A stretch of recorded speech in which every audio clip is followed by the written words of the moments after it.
बिस्मिल्लाहिर्रहमानिर्रहीम अस्सलामु अलैकुम। इंट्रोडक्शन पे ये पार्ट फोर्थ वीडियो है। अगर आपने अभी तक पार्ट 1, 2 और 3 नहीं देखा तो प्लीज़ वीडियो के डिस्क्रिप्शन में जाइए, वहाँ आपको उन वीडियोस की लिंक मिलेगी। तो आइए अब हम शुरू करते हैं। हमारा आज का टॉपिक है ट्रिगोनोमेट्रिक आइडेंटिटीज। सबसे पहले हम यहाँ पे देखेंगे ये जो आइडेंटिटीज हैं ये क्या होती हैं।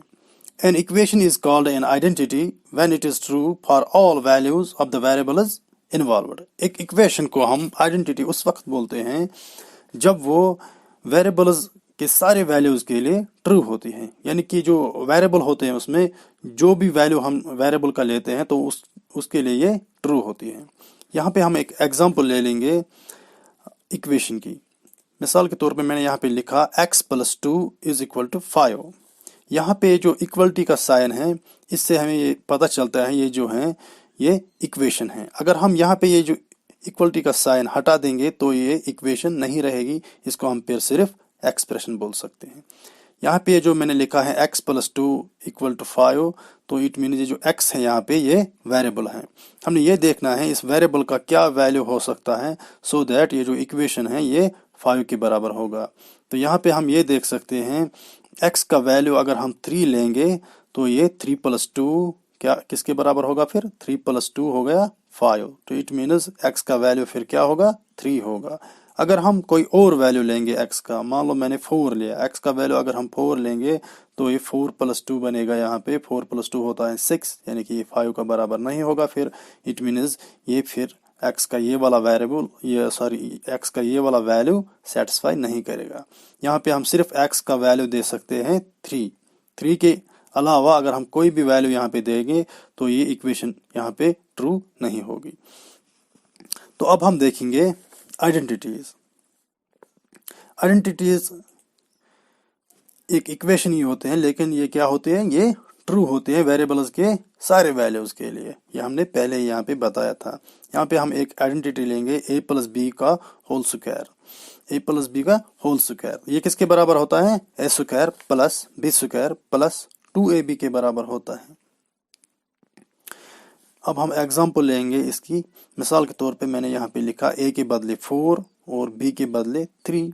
मैंने लिखा 4 + 3 होल स्क्वायर। तो 4 + 3 होल स्क्वायर यहाँ पे अप्लाई करेंगे ये आइडेंटिटी। हम ये लिखना है हमें a², a के बदले यहाँ पे 4 है, हम लिखेंगे 4² + b²। अब b के बदले क्या है, यहाँ पे 3 है, तो लिखना है हमें 3² + 2ab। तो 2 यहाँ पे लिखा हमने, a के बदले क्या लिखना है 4, b के बदले क्या लिखना है 3, तो आया यहाँ पे 2 × 4 × 3। तो यहाँ पे हमने ये अब सिंप्लीफाई करना है। 4 का स्क्वायर हो गया 16 + 3 का स्क्वायर होता है 9 प्लस यहाँ पे ये मल्टीपल करेंगे 4 2 को 2 4 और 3 इनको मल्टीपल करना है तो ये 24 होगा। फिर यहाँ पे हम जब सम करेंगे तो ये 49 होगा। तो यह हम यहाँ पे देख सकते हैं 4 + 3 का होल स्क्वायर किसके बराबर है, 49। ये हमने यहाँ पे अप्लाई किया आइडेंटिटी को। यहाँ पे हम डायरेक्ट देख सकते हैं 4 + 3 किसके बराबर होता है, ये वेरीफाई कर सकते हैं हम। 4 + 3 होता है 7, तो 7 का स्क्वायर होता है 49। तो यहाँ हमने देखा ये अप्लाई करके ये आइडेंटिटी को हमने अप्लाई किया तो ये रिजल्ट ठीक आया। अब हम एक और एग्जांपल लेंगे। मिसाल के तौर पे मैं यहाँ पे a और b का कुछ और ही वैल्यू लूँगा। मैंने a को रखा 6 के बराबर और b को रखा मैंने 4 के बराबर। अब हम ये देखते हैं ये इन वैल्यूज़ को सेटिस्फाई करेगा कि नहीं करेगा। अब यहाँ पे हमने लिखना है, चूंकि a किसके बराबर है 6 के बराबर, हम लिखेंगे 6² + b किसके बराबर है 4 के बराबर है, तो हम लिखेंगे 4² + 2ab होता है। तो a के बदले लिखना है 6, b के बदले लिखना है 4। तो यहाँ पे आप सिंप्लीफाई करेंगे, 6² होता है 36 + 4² होता है 16 प्लस अब यहाँ पे इनको मल्टीपल करना है तो ये 48 के बराबर होगा। तो लास्ट में हम सम करेंगे तो ये 100 के बराबर होगा। तो ये भी ट्रू है। हम देख सकते हैं 6 + 4 10 होता है, तो 10 का स्क्वायर 100 होता है। तो यहाँ पे हमने देखा ये दो वेरिएबल्स हमने दिए a और b का, पहले 4 और 3 दिया तो ये इसको भी इसने सेटिस्फाई किया। अब 6 और 4 दिया तो ये भी यहाँ पे ट्रू निकला। एक और आइडेंटिटी हम देख सकते हैं a² - b²। ये किसके बराबर होता है, a + b × a - b, तो इसके बराबर होता है ये। हम अब एग्जांपल ले लेंगे। हम मिसाल के तौर पे a का वैल्यू लेंगे 4 और b का वैल्यू लेंगे 3। हमने लिखना है फिर 4 स्क्वायर माइनस 3 स्क्वायर। हम अप्लाई करेंगे ये आइडेंटिटी। हम लिख सकते हैं a प्लस बी यानी कि 4 प्लस 3 इंटू क्या करना है 4 माइनस 3 यानी कि a माइनस बी। तो ये हम सिंप्लीफाई करेंगे। 4 प्लस 3 होता है 7, 4 माइनस 3 होता है 1। तो 7 को मल्टीपल करना है यहाँ पे 1, तो ये किसके बराबर होगा 7 के बराबर होगा। तो इससे हमें पता चला ये आइडेंटिटी को अप्लाई करने से हमें ये मिला आंसर इसका 7। अब हम डायरेक्ट अगर हम इसको सॉल्व करेंगे हम ये वेरीफाई कर सकते हैं कि हमारा आंसर जो है ये सही निकला कि नहीं। तो यहाँ पे हम देख सकते हैं 4 का स्क्वायर होता है 16 माइनस 3 का स्क्वायर होता है 9, 16 माइनस 9 क्या होगा फिर ये 7 ही होगा। अब हम एक और एग्जांपल ले सकते हैं। अब हमने यहाँ पे ए और बी का कुछ और ही वैल्यू लिया, 7 और 5 लिया। ए हमने रखा 7 के बराबर और बी रखा 5 के बराबर। तो यहाँ आएगा ए स्क्वायर यानी कि 7 स्क्वायर माइनस बी स्क्वायर आएगा। यहाँ पे बी के बदले हमने 5 लिया तो आएगा 5 स्क्वायर। तो यहाँ पे हमें लिखना है ए प्लस बी यानी कि 7 प्लस 5, ए माइनस बी यानी कि 7 माइनस 5। तो सिंप्लीफाई करेंगे। 7 प्लस 5 होता है 12, 7 माइनस 5 होता है 2। 12 और 2 को मल्टीपल करेंगे तो ये 24। यहाँ भी हम देख सकते हैं 7 स्क्वायर होता है 49 माइनस 5 स्क्वायर होता है 25। 49 को हम जब 25 सब्ट्रैक्ट करेंगे तो वो 24 के बराबर होता है। तो हमने ये देखा यहाँ पे अगर ए और बी का हम कोई भी वैल्यू ले लेंगे तो ये सेटिस्फाई कर रहे हैं। तो इट मीन्स ये जो यहाँ पे हैं ये जो इक्वेशंस हैं इनको हम आइडेंटिटीज बोलेंगे, यानी कि वो इक्वेशन जो वेरिएबल्स के किसी भी वैल्यू को सेटिस्फाई कर रही हैं तो ट्रू होती हैं उसके लिए, तो ये उसको हम आइडेंटिटीज बोलते हैं। Similarly an equation involving trigonometric ratios of an angle is called a trigonometric identity if it is true for all values of the angles involved। यानी कि वो इक्वेशन जिसमें ट्रिग्नोमेट्रिक रेशियोज एक एंगल के ट्रिग्नोमेट्रिक रेशियोज इन्वॉल्व होते हैं और वो ट्रू होती हैं एंगल्स के सारे वैल्यूज के लिए, तो हम उस वक्त इसको ट्रिगोनोमेट्रिक आइडेंटिटी बोलते हैं। अब हम यहाँ पे ट्रिगोनोमेट्रिक आइडेंटिटीज को डिटेल में पढ़ेंगे। इसके लिए मैंने यहाँ पे लिया एक राइट एंगल ट्रायंगल ABC। ये जो एंगल B है इसका ये राइट एंगल है यानी कि 90 डिग्री एंगल है, और ये जो एंगल A है ये एक्यूट एंगल है और ये हमने थीटा के बराबर यहाँ पे रखा। अब हम यहाँ पे अप्लाई करेंगे पैथागोरस थ्योरम। पैथागोरस थ्योरम क्या कहती है कि ये जो हाइपोटेन्यूज का स्क्वायर होता है ये किसके बराबर होता है base square plus perpendicular square.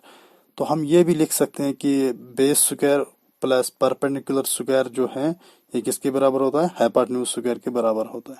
तो यहाँ पे हम लिख सकते हैं ए बी स्क्वायर यानी कि base square plus BC square यानी कि perpendicular square equal to AC square यानी कि किसके बराबर है हाइपोटेन्यूज स्क्वायर के बराबर है। इसका हम नाम दे सकते हैं यहाँ पे first.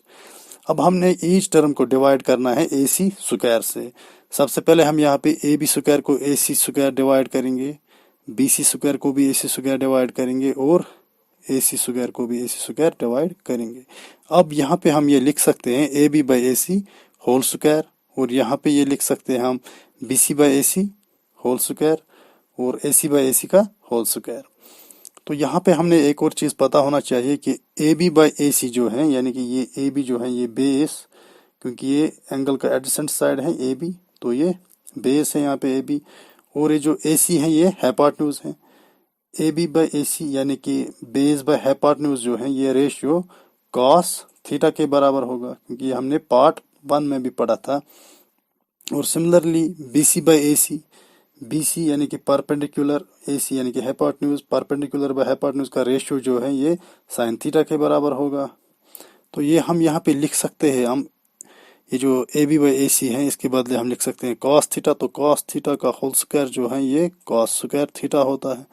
Similarly BC by AC के बदले हम लिख सकते हैं साइन थीटा। तो साइन थीटा का होल स्क्वायर जो है ये साइन स्क्वायर थीटा के बराबर होता है, और AC बाई AC यहाँ पे कैंसिल होगा तो ये 1 का स्क्वायर होगा, 1 का स्क्वायर 1 ही होता है।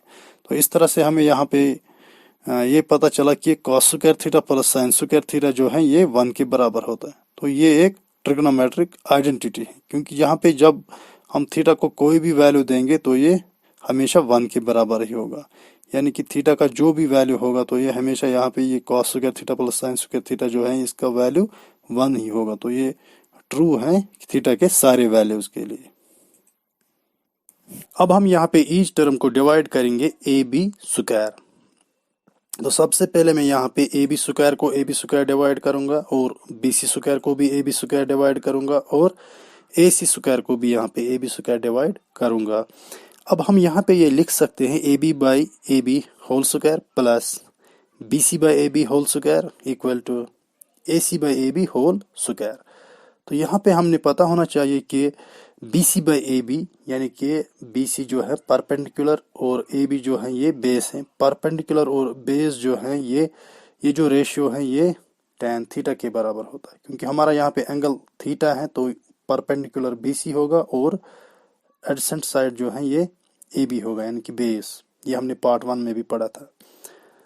तो सिमिलरली यहाँ पे हम देख सकते हैं ए सी बाई ए बी यानी कि हाइपोटेन्यूज और ए बी जो है यहाँ पे बेस है, तो ये रेशियो जो है ये सेक थीटा के बराबर होता है। अब हम यहाँ पे इजीली देख सकते हैं A B by A B हम कैंसिल कर सकते हैं, तो यहाँ पे ये 1 का होल स्क्वायर जो है ये 1 ही होगा plus B C by A B के बदले हम लिख सकते हैं tan थीटा। तो tan थीटा का होल स्क्वायर जो है ये tan स्क्वायर थीटा हम लिख सकते हैं इक्वल टू साइन है। और ए सी बाई ए बी जो है ए सी बाई ए बी के बदले हमने लिखना है सेक थीटा। तो सेक थीटा का होल स्क्वायर जो है ये सेक स्क्वायर थीटा के बराबर होता है। तो इस तरह से हमने यहाँ पे देखा 1 प्लस tan स्क्वायर थीटा किसके बराबर होगा, सेक स्क्वायर थीटा के बराबर होगा। तो ये एक ट्रिग्नोमेट्रिक आइडेंटिटी है, तो ये ट्रू है थीटा के सारे वैल्यूज के लिए। अब हम यहाँ पे डिवाइड करेंगे ईच टर्म को बी सी स्क्वायर से। तो पहले हम ए बी स्क्वायर को डिवाइड करेंगे बी सी स्क्वायर और बी सी स्क्वायर को भी बी सी स्क्वायर डिवाइड करेंगे और ए सी स्क्वायर को भी डिवाइड करेंगे बी सी स्क्वायर। अब हम यहाँ पे लिख सकते हैं A B by B C whole square plus B C by B C whole square equal to A C by B C whole square. तो यहाँ पे हमें पता होना चाहिए A B by B C यानी कि बेस बाय परपेंडिकुलर जो है ये कॉट थीटा के बराबर होगा और ए सी बाई बी सी यानी कि हाइपोटेन्यूज और परपेंडिकुलर जो है ये कॉसेक थीटा के बराबर होता है। अब हम यहाँ पे लिख सकते हैं A B by B C के बदले कॉट थीटा। तो कॉट थीटा का होल स्क्वायर क्या होगा, कॉट स्क्वायर थीटा होगा प्लस बी सी कैंसल, तो यहाँ पे ये 1 होगा, 1 का होल स्क्वायर 1 ही होता है equal to A C by B C के बदले हम लिख सकते हैं कॉसेक थीटा। तो कॉसेक थीटा का होल स्क्वायर किसके बराबर होता है, कॉसेक स्क्वायर थीटा के बराबर होता है। तो यहाँ पे हमने देखा कि कॉट स्क्वायर थीटा प्लस 1 किसके बराबर है, कॉसेक स्क्वायर थीटा के बराबर। तो ये भी एक ट्रिग्नोमेट्रिक आइडेंटिटी है और ये ट्रू है थीटा के सारे वैल्यूज के लिए। तो इस तरह से हमने देखा कि cos square theta plus sign square theta किसके बराबर होता है, 1 के बराबर होता है और 1 plus tan square theta sec square theta के बराबर होता है और कॉट स्क्वायर थीटा प्लस 1 किसके बराबर है, कॉसेक स्क्वायर थीटा के बराबर। तो ये तीनों जो हैं ये ट्रिग्नोमेट्रिक आइडेंटिटीज हैं। ये जो आइडेंटिटी हैं इसको हम थोड़ा और इलाबोरेट कर सकते हैं। हम लिख सकते हैं ये cos square theta equal to 1 minus sine square theta. ये जो साइन स्क्वायर थीटा है ये मैंने इज इक्वल टू के इस साइड भेज दिया, तो यहाँ पे ये 1 को सब्ट्रैक्ट हो जाएगा। यहाँ पे हम फर्दर इसको इलाबोरेट करेंगे। हम लिख सकते हैं ये कॉस थीटा किसके बराबर, square root of 1 minus sine square theta. Cos square theta जो है ये स्क्वायर में इस साइड भेज दूंगा तो ये स्क्वायर रूट बनेगा 1 माइनस साइन स्क्वायर थीटा का। फर्दर हम इस ट्रिग्नोमेट्रिक आइडेंटिटी को ऐसे भी लिख सकते हैं sine square theta equal to 1 minus cos square theta. यहाँ पर अब हम कॉस स्क्वायर थीटा को इज इक्वल टू के इस साइड भेज देंगे तो ये 1 को सब्ट्रैक्ट हो जाएगा। फर्दर हम यहाँ पे लिख सकते हैं साइन थीटा किसके बराबर, square root of 1 minus cos square theta के बराबर। यहाँ पे जब हम इस स्क्वायर को इस साइड भेज देंगे तो ये स्क्वायर रूट बनेगा 1 माइनस कॉस स्क्वायर थीटा का। अब हम इस वाली आइडेंटिटी को भी इलाबोरेट करेंगे। हम लिख सकते हैं सेक थीटा किसके बराबर, square root of 1 plus tan square theta, क्योंकि जब हम इस स्क्वायर को इस साइड भेज देंगे तो ये स्क्वायर रूट बनेगा 1 प्लस tan स्क्वायर थीटा का। अब हम फर्दर इस वाली आइडेंटिटी को ऐसे भी लिख सकते हैं tan स्क्वायर थीटा किसके बराबर, सेक स्क्वायर थीटा माइनस 1, यानी कि ये जो tan स्क्वायर थीटा के साथ 1 है इसको हम इज इक्वल टू के इस साइड भेज देंगे तो ये सब्ट्रैक्ट हो जाएगा सेक स्क्वायर थीटा को। और हम लिख सकते हैं टेन थीटा किसके बराबर, square root sec square theta minus 1 का, क्योंकि ये जो स्क्वायर हम इस साइड भेज देंगे तो ये स्क्वायर रूट बनेगा सेक स्क्वायर थीटा माइनस 1 का। तो ये वाली आइडेंटिटी को भी हम इलाबरेट कर सकते हैं। हम लिख सकते हैं कॉसिक थीटा किसके बराबर, square root cot square theta plus 1 का। और इसी आइडेंटिटी को हम ऐसे भी लिख सकते हैं कॉट स्क्वायर थीटा किसके बराबर, कोसेक स्क्वायर थीटा माइनस 1 के बराबर। जब हम 1 को इस साइड भेज देंगे इज इक्वल टू के इस साइड, तो ये सब्ट्रैक्ट हो जाएगा कोसेक स्क्वायर थीटा को।